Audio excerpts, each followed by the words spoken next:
ಓಂ ಶ್ರೀ ಗುರುಭ್ಯೋ ನಮಃ. ಪವಾಡ ಬಸವೇಶ್ವರ ಸ್ವಾಮಿ ನಮಃ.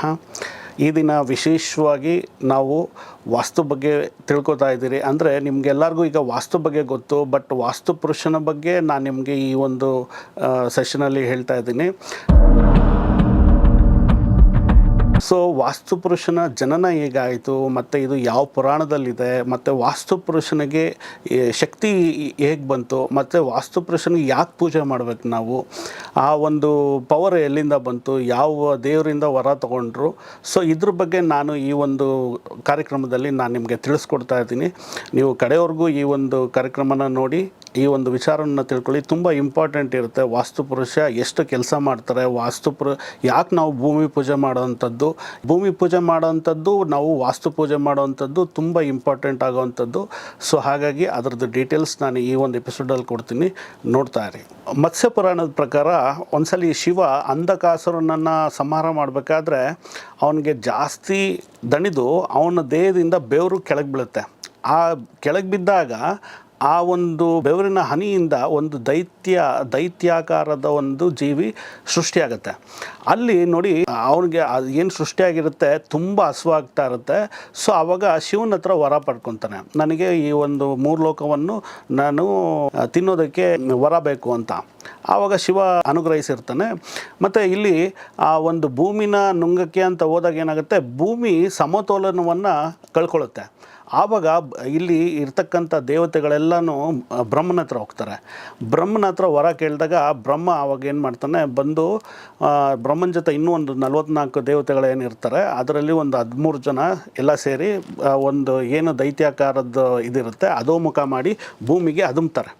ಅದುಂಬಿಟ್ಟು ಇನ್ನು ಮೇಲ್ಗಡೆ 32 ಜನನೂ ಆ ದಿಕ್ಕುಗಳಲ್ಲಿ ಹೋಗಿ ಕುತ್ಕೊಂಡಾಗ ಮತ್ತೆ ಅವನ ತಲೆಯನ್ನು ಬಂದು ಟುವರ್ಡ್ಸ್ ನಾರ್ತ್ ಈಸ್ಟ್ಗೆ ಅಂದರೆ ಈಶಾನ್ಯಕ್ಕೆ ಶಾಂತಿಮುಖವಾಗಿರಲಿ ಅಂದ್ಬಿಟ್ಟು ಅಲ್ಲಿ ಇದು ಮಾಡ್ತಾರೆ. ಇನ್ನೊಂದು ಕಾಲು ಬಂದ್ಬಿಟ್ಟು ನೈಋತ್ಯದ ಕಡೆ ಅಶಾಂತಿಯಾಗಿರಲಿ ಅಂದ್ಬಿಟ್ಟು ಅಲ್ಲಿ ಇದು ಮಾಡ್ತಾರೆ.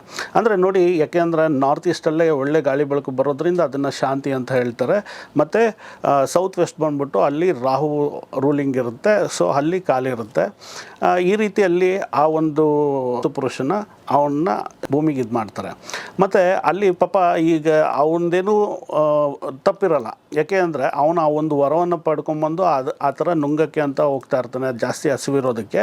ಈಗ ಅವ್ನು ತಪ್ಪಿಲ್ಲದೆ ಇದ್ರೂ ಈಗ ಬ್ರಹ್ಮ ಹಿಂಗೆ ಮಾಡಿಬಿಟ್ಟಿದ್ದಾನೆ. ಅದಕ್ಕೆ ಬ್ರಹ್ಮನಿಗೆ ಮತ್ತೆ ಕೇಳ್ತಾನೆ ಅವನು, ನಾನು ಏನು ತಪ್ಪು ಮಾಡಿದಿರ, ನೀವು ಯಾಕೆ ಹಿಂಗೆ ಮಾಡಿದ್ರಿ ಅಂತ ಹೇಳಿದಾಗ ಅದಕ್ಕೆ ಬ್ರಹ್ಮ ಮತ್ತೆ ವರವನ್ನು ಕೊಡ್ತಾನೆ. ನೋಡು, ನಿನಗೆ ಈ ಒಂದು ಭೂಮಂಡಲದಲ್ಲಿ ಯಾರು ಮನೆ ಕಟ್ತಾರೆ, ಯಾರು ಒಂದು ಆಫೀಸ್ ಮಾಡ್ತಾರೆ, ಅಂದರೆ ಯಾರು ಒಂದು ಕಟ್ಟಡಗಳು ಕಟ್ತಾ ಇರ್ತಾರೆ, ಅವ್ರಿಗೆ ನಿನ್ನನ್ನು ಯಾರು ಪೂಜೆ ಮಾಡಿ ನಿನ್ನೊಂದು ಬ್ಲೆಸ್ಸಿಂಗ್ಸ್ ತೊಗೊತಾರೆ, ನೀನು ಅವ್ರಿಗೆ ಎಲ್ಲ ರೀತಿಯಲ್ಲೂ ಸುಖ, ಶಾಂತಿ, ನೆಮ್ಮದಿಯನ್ನು ಕೊಡು. ನಿನಗೆ ಯಾರು ಪೂಜೆ ಮಾಡ್ದಿರ ಒಂದು ಮನೆ ಕಟ್ತಾರೆ, ಅವ್ರಿಗೆ ನೀನು ಎಲ್ಲ ರೀತಿ ಕಷ್ಟವನ್ನು ಕೊಡೋದಕ್ಕೆ ನಿನಗೆ ಅಧಿಕಾರ ಇರುತ್ತೆ ಅಂತ ಹೇಳ್ಬಿಟ್ಟು ವರ ಕೊಡ್ತಾನೆ.